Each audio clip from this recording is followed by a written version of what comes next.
Buenas tardes a todos. Soy Ana Isabel Morales Anderson, profesora de Lengua y Literatura Española en la Universidad de Panamá.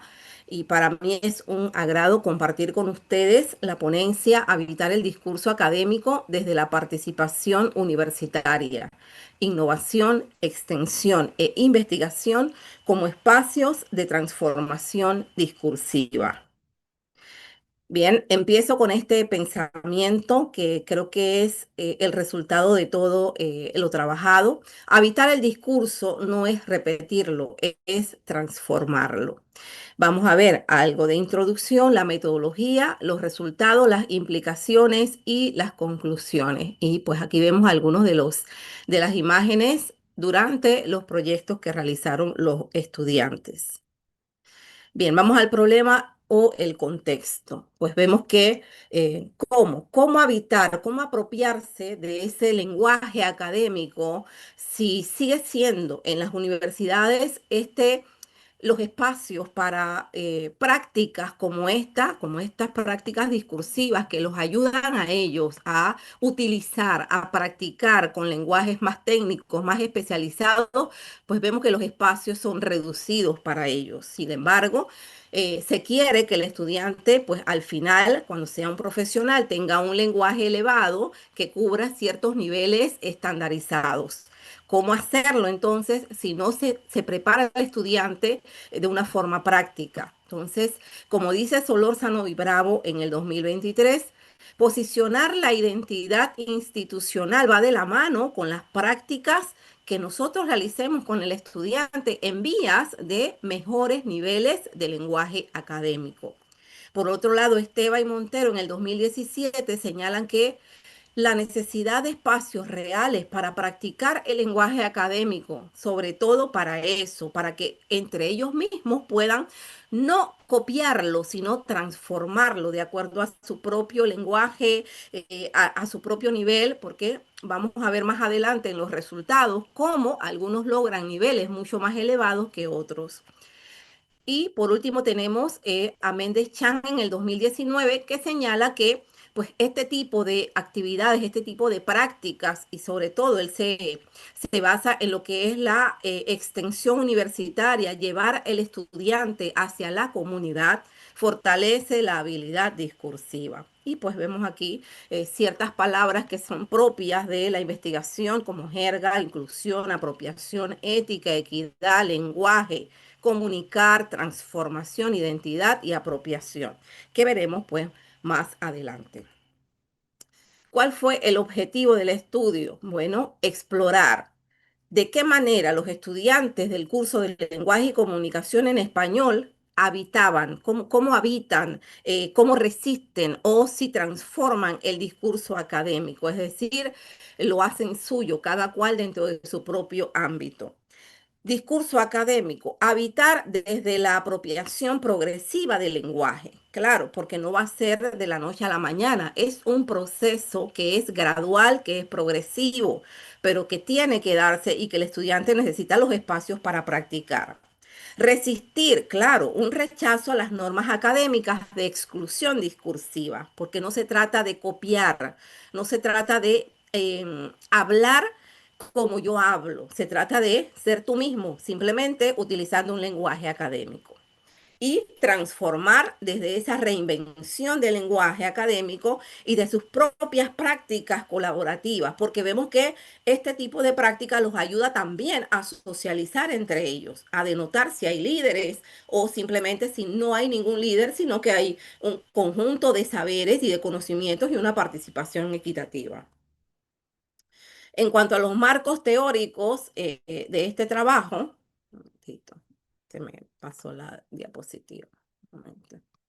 En cuanto a los marcos teóricos, por supuesto, está Freire, que considera entonces que habitar el discurso implica conciencia crítica y diálogo transformador. Norman Ferlo, en el 1989, señala que el lenguaje es una práctica social por excelencia. Menéndez y Tarabella en el 2016 señalan que los proyectos de extensión resignifican las prácticas de enseñanza, promueven instancias complementarias y valiosas en la formación de estudiantes, a la vez que permiten consolidar la extensión como una de las funciones sustantivas de la universidad. Y ellos pues solamente se enfocaron en este estudio en lo que era la extensión universitaria. ¿Ok? Recordemos que aquí trabajamos la extensión, trabajamos la innovación y trabajamos la investigación. Osorio y Vargas en el 2018 señalan que habitar es una práctica educativa situada en el momento. Es ética y es política también, porque tiene que ver con la toma de decisiones en conjunto. Calvo y Muñoz en el 2018 señalan que educar es crear relaciones posibles, mientras que escolarizar consiste solamente en repetir relaciones preestablecidas. O sea, lo que se busca es que el estudiante tenga la oportunidad de crear su propio aprendizaje y de elevar sus propios conocimientos de una forma práctica, versátil y social.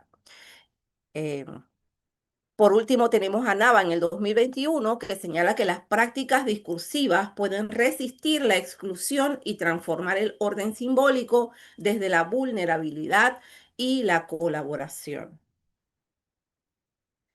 Bien, vamos entonces a la metodología. Por supuesto, es un estudio cualitativo que tiene que ver con el cómo, ¿ok? No el qué y no el cuánto, sino el cómo. Cómo estos estudiantes elaboran su lenguaje discursivo, cómo son capaces de estar inmersos dentro de una situación que obviamente los obliga más que nada, los presiona a ellos a utilizar un lenguaje académico propio en el que tienen que despojarse de su lenguaje cotidiano y elevar esas prácticas hacia un lenguaje pues más especializado. Y lo hicimos por parte de un proyecto de extensión, un proyecto de investigación y un webinar institucional. Bien, vamos entonces a los resultados. Gracias a el Atlas T23 con la ayuda de inteligencia artificial, ¿verdad? Siempre cuidando el consentimiento informado, la confidencialidad de los informantes y llevando esto de una forma metodológica, vemos entonces que se generaron ciertas categorías y subcategorías. Se analizaron las entrevistas realizadas a los estudiantes. El grupo estaba conformado por 28 estudiantes, de los cuales se seleccionaron a aquellos que estaban encargados de los proyectos. En el proyecto webinar estuvieron dos estudiantes encargados, uno en la organización previa y otro en la organización posterior. En el proyecto de investigación estuvo encargada un estudiante y en el proyecto de innovación también estuvo encargado un estudiante. Esos estudiantes fueron llamados, se les solicitó mediante un consentimiento informado y se les hizo una entrevista, que es una entrevista que tenía una parte estructurada y pues una parte semiestructurada. Estas categorías que nosotros observamos como resultado fueron la categoría de inclusión o de participación, con una subcategoría de escucha activa. La categoría de participación e inclusión tuvo una frecuencia de 18 y una de las citas más destacadas es que mi voz fue escuchada, mis compañeros me pedían mi opinión sobre lo que estaba bien y cómo había que hacer. Es decir, en ciertos momentos ella tuvo que tomar decisiones propias, ¿verdad? Cuando se vio en las reuniones de preparación del evento. En cuanto a las prácticas sociales, vemos una frecuencia de 14 y se observa más que nada el respeto. ¿Por qué? Dice uno de los informantes, la conducta ética siempre fue el respeto. Debatíamos y buscábamos la mejor solución. Esto más que nada genera que el respeto representó para esos estudiantes el eje ético transversal cuando se toman decisiones sobre cómo hacer el proyecto. En cuanto a la transformación con un 11 de frecuencia, vemos que está dividida en dos, en el impacto personal y en el impacto profesional. En cuanto al impacto personal, uno de los informantes señala, estoy en un curso de robótica y utilizamos mucho lo digital que me ayudó muchísimo. Claro que sí, porque a través de la participación se generó mucho el trabajo con software el trabajo con, por lo menos la realización de un webinar institucional a los que muchos de ellos tuvieron acceso y tuvieron que participar y tuvieron que ser voceros, así como somos nosotros en este momento. Ellos eran los ponentes de ese webinar y obviamente que pues tuvieron que mantener ese lenguaje académico. Y en cuanto a lo profesional, una de las informantes señaló, nunca había sido maestra de ceremonia y esto me va a ayudar en futuros proyectos. En cuanto a la integración de fuentes, vemos un 13% de frecuencia y sí, hubo mucho de escritura académica porque cada proyecto involucraba un informe final en el que el estudiante obviamente tenía ciertos puntos, ciertos aspectos que debía cubrir en el trabajo. Entonces, ella señala, siempre que citaba, colocaba las referencias del autor. Esta cita realmente denota, cuando vemos y contrastamos con otros estudiantes, denota que no todos los estudiantes tienen el mismo nivel, digamos, de lenguaje académico. Hay estudiantes que tienen, pues, niveles elevados, que ya mantienen, digamos que un lenguaje bastante formal, mientras que otros empezaban a conectarse con este tipo de lenguaje. Para ellos, obviamente, fue un poquito más difícil, pero igual lo hicieron. Y por último tenemos la voz y la participación con un 16 de frecuencia y ahí pues tenemos el lenguaje y dice mi voz fue escuchada en todo momento, es decir, nunca se sintió desvalorada o minimizada, se sintió parte del equipo en la toma de decisiones y eso denota pues que el poder de ser escuchado en espacios de diálogo siempre va a imperar una libertad y una tolerancia. Y esto se vio mucho en el equipo que trabajó los proyectos, que trabajaron los proyectos. Y también vemos entonces este nodo que es transversal, en el que nosotros podemos observar que no hay, digamos, una categoría que lidera, ninguna, no. Las categorías siempre fueron transversales, siempre fueron fluidas y se movían o se derivaban o impactaban hacia otras categorías, lo que quiere decir que las formas en las que se presenta el discurso académico en estos proyectos universitarios es transversal, es multifacética y va a depender de cada uno de los niveles de lenguaje que tengan los estudiantes, pero unos se influyen a otros también. Entonces, es lo positivo de el trabajo, la influencia que tienen los estudiantes sobre otros estudiantes que de repente tienen menores niveles y que pueden pues mejorar gracias a ese flujo de conocimiento y a esas prácticas situadas.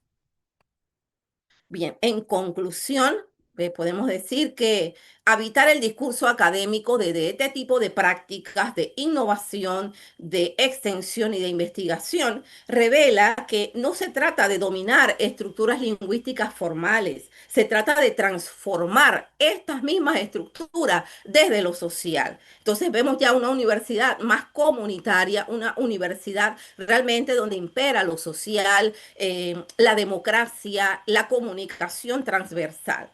Estos resultados evidencian que no, los estudiantes participaron en proyectos, claro que sí, pero que no solo aprendieron a comunicarse en registros académicos, sino que también desarrollaron conciencia crítica sobre cómo y para qué se utiliza el lenguaje. Entonces, pues muchas gracias a todos. Esta es la foto con mis muchachos en ese webinar institucional. Y pues gracias a ustedes por la oportunidad de presentar este trabajo.